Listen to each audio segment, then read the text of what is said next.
আচ্ছা, আজকে এখন যে বাউলদের নিয়ে যেটা হচ্ছে, সেই জিনিসটা কিন্তু আপনি একটু যদি কনসেপচুয়াল জিনিসটা বুঝেন, তাহলে কিন্তু অনেকটা সহজ হবে আপনি ডিসিশন নিতে কোন পক্ষটা নেবেন।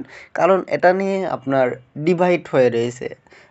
একটা শ্রেণী মনে করতেছে যে এটা ইসলামের বিপক্ষে, একটা শ্রেণী মনে করতেছে না তা বাউলদের পক্ষে। সো জিনিসটা যদি কনসেপচুয়ালি জিনিসটা যদি বুঝেন, তাহলে কিন্তু আপনি ডিসিশন নিতে খুবই সহজ হবে।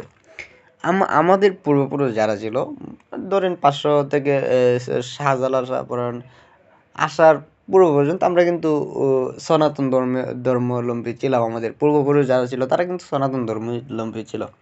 এবং আহ, যেটা ছিল যে তারা কিন্তু আসলে সমাজের নিম্ন শ্রেণী ছিল। সো তখনকার সময় তো শ্রেণীভেদ ছিল। সো সে শ্রেণীভেদের যে নিম্ন শ্রেণীটা সেটা ছিল গিয়ে ধরেন আমাদের পূর্বপুরুষরা। তখন কি হতো, তখন যারা ধর্মীয় গুরুরা ছিল, মানে ধর্মীয় গুরুরা ছিল, তারা ধরেন নিম্ন শ্রেণী কোনো ধরনের একটা, মানে তাদের বাসায় খাবার না থাকলেও তাদের কোনো সমস্যা ছিল না, কিন্তু তারা তাদের দ্বারা কোনো ধরনের নর্মাল একটা ধর্মবিরোধী কাজ ধর্মবিরোধী কাজ হোক আর না হোক, সেটাকে টেক দিয়ে যে শাস্তি দেওয়ার একটা কিন্তু সেই রকম একটা কিন্তু ছিল আর কি। সো জিনিসটা আপনি যদি দেখেন, আপনি ফার্স্টের ইতিহাস যদি পড়েন, তাহলে কিন্তু দেখবেন যে ধর্মগুরুরা সবসময় একটা কর্তৃত্ব বজায় রাখার জন্য সেই কাজগুলা করতো ধর্মের দোহাই দিয়ে।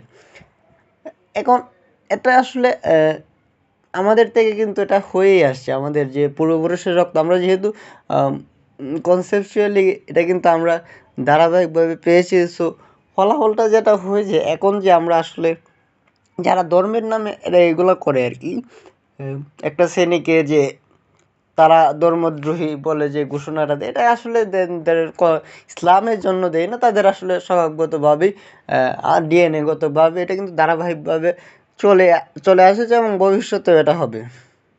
সো এটা কারণ এটাকে আপনি ধর্মের দোহাই দিয়ে লাভ নাই।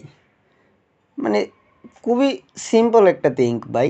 যদি আপনি একটু পূর্ববর্তী সময়ে চিন্তা করেন যে তাদের ইতিহাসটা কেমন ছিল, এইরকমই কিন্তু।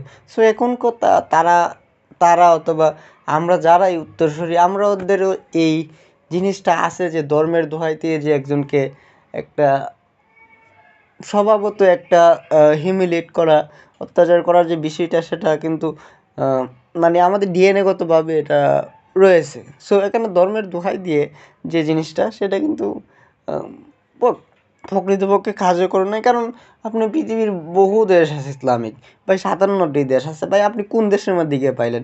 আপনার ইসলাম কি ভাই আপনার ইসলাম আর কোনো দেশের ইসলাম কি ইসলাম নয়? সো এখন ধর্মের দোহাই দিয়ে যারা এটা করতেছে, সেটা কনসেপচুয়ালি এবং হিস্টোরিক্যালি এটা সম্পূর্ণভাবে তাদের স্বেচ্ছাচারিতারই প্রমাণ। ধন্যবাদ, ভালো থাকবেন, সুস্থ থাকবেন।